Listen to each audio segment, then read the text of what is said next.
Hey guys, I'm in a closet at the moment, so the audio might not be very good. July was pretty slow for new App Store games, but here are 5 that might be worth checking out. Obviously, we have to start this list off with RE7. Yes, it's an older AAA title, but it's one of the best survival horror experiences to this day, and is one of the best games from the Resident Evil franchise. The game follows Ethan Winters, who receives a mysterious message from his wife, Mia, who has been missing for years. This leads him to a secluded plantation in rural Louisiana. Louisiana, is that how you say it? Where he finds his wife in a dire state, and many other bizarre oddities start to happen. The mobile port is great, offering 3 graphics modes, performance for 60 FPS and graphics, and balanced with 30 FPS. Of course, it has controller support too, with rumble vibration, but sadly, no mouse and keyboard support on iPad. It also runs great on Mac. An M1 MacBook Air can play at 1080p high and 60 FPS, or a 16-inch MacBook Pro can easily play at about 4K high with 60 FPS. But again, it's an older game. Resident Evil 7 offers a free demo with an in-app purchase of $19.99 to unlock the full game. The DLC costs $20 too. It is only supported on an iPhone 15 Pro or an M series iPad. Up next is TrapMaster, or CD2 TrapMaster. This is a mix of tower defense and roguelike deck builders. It's really cool. Play your deck of lethal traps to mow down waves of bizarre creatures and protect your altars. Craft a unique deck of traps and powers, discover treasure of surprise effects, and guard a different base each time until you are ready for the unforgiving boss. I like how the game has manual resolution support, advanced graphics options, and up to 120 FPS support. Another cool feature is that the game has full keyboard support on iPad. In this recording, I was playing it on my iPad Pro with a keyboard and using Apple's on-screen cursor. The game has one annoying bug worth noting. On the odd occasion when a monster dies, they become really big and float around on the screen for a second. This needs to be fixed, please. It's a really good game.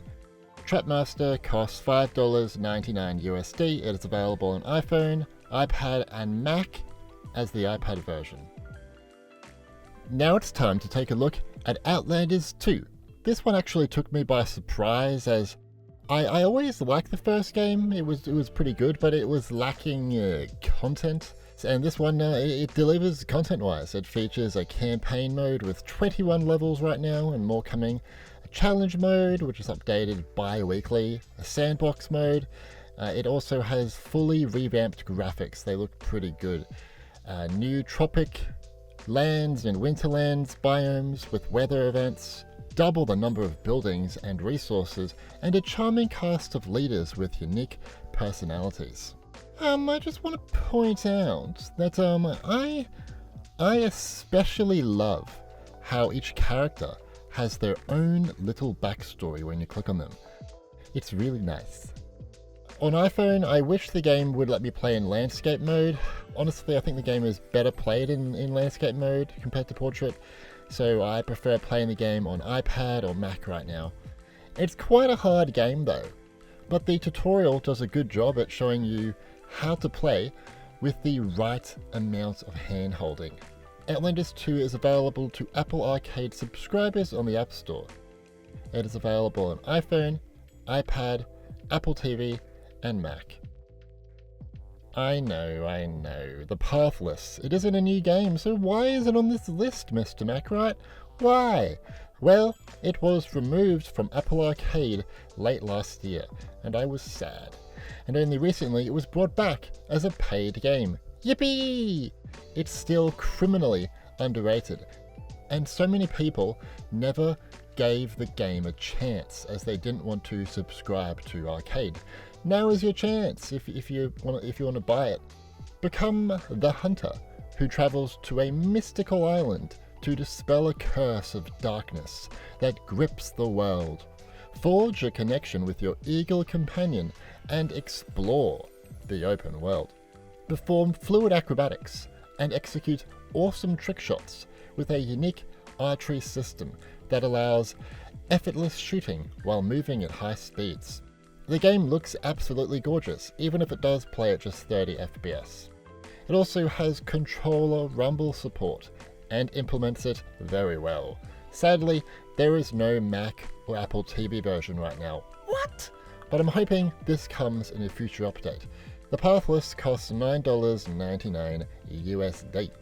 I strongly suggest you play the game on the following devices for the best performance, because it's a pretty demanding game.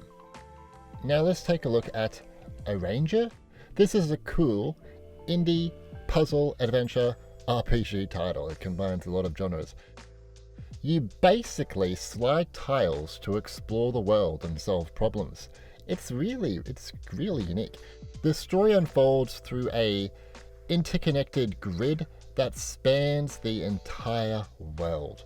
When you move, the environment moves with you, creating a playful sense of chaos and a regular stream of small, thoughtful puzzles that twist and play with the central mechanic.